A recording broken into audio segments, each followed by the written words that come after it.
de frères et sœurs en Christ, changer des amis, changer d'époux, changer d'épouse. Mais on ne peut pas changer son père. On ne peut pas changer sa mère, ni changer sa sœur, ni changer son oncle. Vous ne pouvez pas parce que ce sont les liens du sang. Et même quand vous restez chacun distant, dispersé à des distances très élevées, mais il y a toujours ces liens de sang qui vont vous réclamer. Quand vous apprenez que non, ma soeur est malade, mon père est malade, vous sentez en vous une profondeur qui vous attire vers votre parent. Vous sentez en vous quelque chose qui dit non, ah c'est mon père, ah c'est ma mère, ah c'est ma soeur, ah c'est mon oncle. Pourquoi? Ce sont les liens de sang. Amen. Alléluia. Amen. Si aujourd'hui, il y a une famille où il y a des frères et sœurs qui sont séparés, qui sont désunis, qui ne se parlent pas, ce message c'est pour vous. Pour vous dire que la vie est courte et la vie est précieuse. Parce qu'aujourd'hui, vous ne vous parlez pas, vous êtes en colère.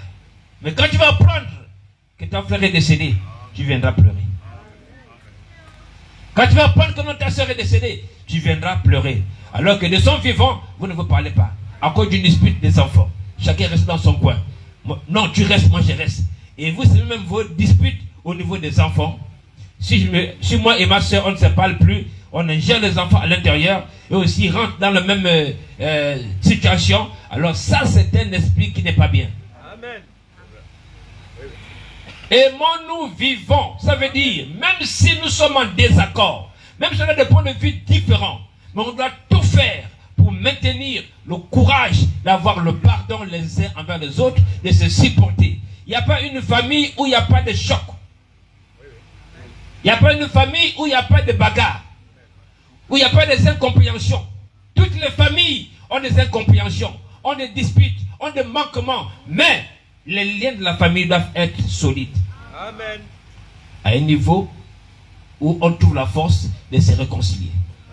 C'est pourquoi si on ne s'aime pas étant vivant, même à la mort ne venez pas. Amen. Vous êtes un hypocrite. Amen. Exact. Amen. De mon vivant, tu ne me parles pas. Tu ne m'adresses pas la parole. Mais quand tu apprends que je suis décédé, tu viens à mon Dieu. Tu viens faire quoi? Restez chez vous. Amen. Amen. Alors, on ne sait pas qui partira avant l'autre. Il y a même des couples. Des couples qui ne se parlent pas. Qui sont en désaccord. Mais qui trouvent la force quand même de s'unir.